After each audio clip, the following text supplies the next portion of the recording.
thanks very much, Lyle. So Lyle's going to just continue with more information on the Good Judgment Project, and then we'll wrap up as we hear from a member of a different team. Okay, so I am no longer Bard Mellers. Too bad. So roughly same team. Hello. Okay. Also team Good Judgment, also a big cast of characters, including a bunch of other people, somewhat overlapping. So before I talked about people, what makes people good forecasters, I now want to talk about the other flip side of it, which is, given you've got a whole bunch of people making forecasts, how should you aggregate them? How should you pull them together? And in particular, I'm going to contrast two rather different approaches. One, a prediction market. Let these guys just bid on who's going to win or not win the election. And the other, ask them for probabilities and aggregate them using statistics. I'll tell you how. And the question is, what's the best way for this class of problem and why? Why does that work? So what about aggregation? Also, thanks IARPA. Thank you guys. Jason doesn't necessarily believe everything I'm going to say. So the question is, how should we aggregate the wisdom of crowds? I'm assuming this crowd people know about prediction markets. I don't need to talk about, there were talks earlier.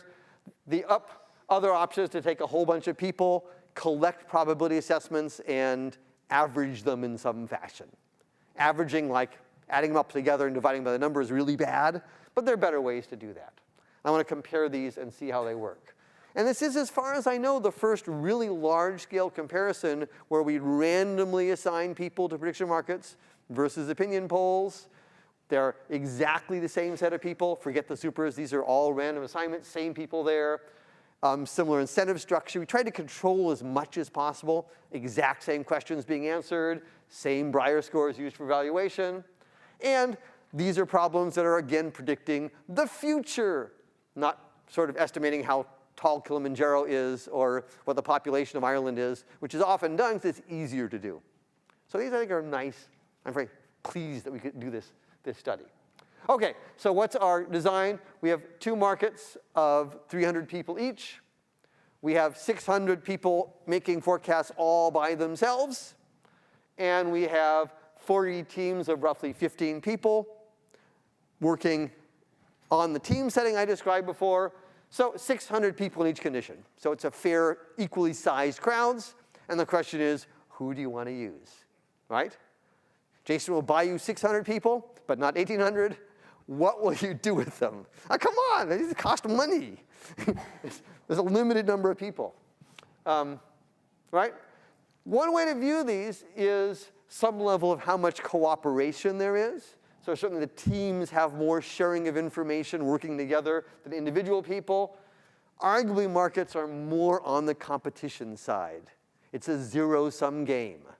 If I'm going to sell you shares in Obama, we don't do Obama, we do international events, you have to buy them, right? So arguably, this is a more cooperative versus more competitive environment. I don't know, it'll be interesting to see how they vary. Cool. So the aggregation techniques are rather different. Prediction market, you do nothing. People buy and sell shares. The shares represent the probability of somebody winning. I'm going to get a buck if this guy, candidate, wins the election in Ghana. I get 0 if he loses. The trading price is the probability. We use the last price. No math, no fuss, no muss. Really easy. The prediction polls, it turns out if you just average the probabilities of people, you get crap. I'll show you those in a second. Not crap, but not great things. We do 3 things. We first of all take all of the old predictions, ones that are more than a couple days old, and throw them in the trash. You don't want to use a prediction from an election from 2 months ago. That prediction is stale. The prediction market takes care of that. You have to do that here. OK, no problem. We also keep track of how well people are doing. And I can use your past performance to predict your future one. As I said before, people who are better in the past tend to be better in the future. Weight them more. Make sense? Prediction market, it all happens magically. People who are good make money. They have more money. They weight themselves. So prediction markets are automatic.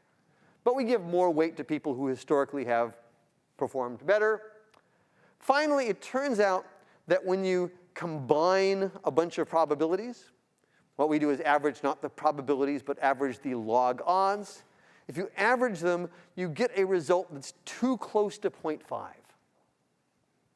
And I'll talk later on about why that is, and Van will talk some more about why that is later on, the next talk. But for the moment, take it for my word that what you want to do is take the average probabilities and shift them out toward 0 or toward 1, whichever is closer, to extremize them.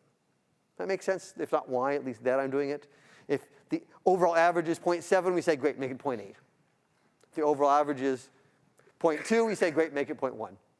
Push it out. If it's 0.5, you leave it.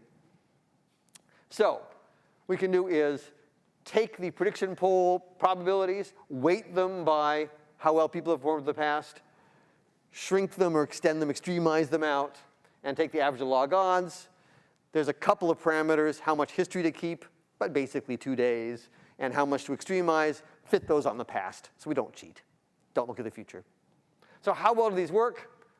Well, we're going to take 114 forecasting problems, 1 year's worth of stuff, daily pieces, and we're going to look at the mean Breyer score, which I described before. And here are the results all in one slightly messy slide. So what do we have here? The performance. The Breyer score is 0 is the prediction market, the baseline prediction market. So the question is, relative to the prediction market, how well the different forms of aggregation work. What we have on the top are the individuals, and below them the teams. Lower is better is Breyer score. The teams do better, lower error, than the individuals. If we do the, Ulanop, unweighted linear opinion poll, the average. If you average the probabilities for the opinion poll, you're doing 25 to 40% worse than the prediction market. Prediction market works much better than averaging all the predictions. Okay, throw out the ones that are more than a couple days old. At this point, the individuals are still worse than the prediction market. The teams are still a little bit worse too. Okay? So throwing out stuff helps a bunch, but not enough. Okay, let's now weight based on people's performance to date. How well I've done in the past. If you've been good historically, give you more weight. Now the teams and the individuals are indistinguishable from the prediction markets. And now let's put on this transformation. Let's take these combined averages with weighting and only recent things and push them towards 0 or 1. And now my teams are finally doing better than the prediction markets. Not even the super teams, just regular teams, exact same people, randomized to teams or randomized to prediction markets. And by putting them in teams and doing a little bit of fairly simple statistics, now my opinion polls are better than the prediction markets, which is fairly cool. So what do we find? Prediction markets do better than simple averaging of prediction polls, but if you transform, you do better. And there are funny quirks in the prediction markets, short-term problems versus long-term problems. Prediction markets, people don't like to tie up their money for long forecasts. They tend not to be as engaged in them. They don't want to hold the money there. So there are some classes of problems that opinion polls do particularly better than prediction markets. But these combinations of transformations matter. Overall, we get about a 12% gain in Breyer score. Cool. So that's the results. I want to take the rest of my time and start to address what I wish I had another hour for, but I don't. So you're lucky. It's late in the day. But Van's going to talk about some of the same questions, which is the question of why extremize.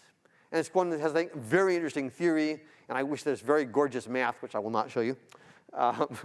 Too bad. It's such nice math. But basically, again, the notion is that if somebody says 0.6, well, who knows what they mean, but if I average a bunch of people, log odds, and get an average of 0.6, overall, I should be saying it's somewhat bigger. Now, this is exaggerated. We don't go from 0.6 all the way up to 0.8. So this is more extreme than we do, but this is the style. And the question I want to now address is, why is it that when you have a bunch of different people making forecasts, you shouldn't average them? you want to take the average and make it substantially more extreme.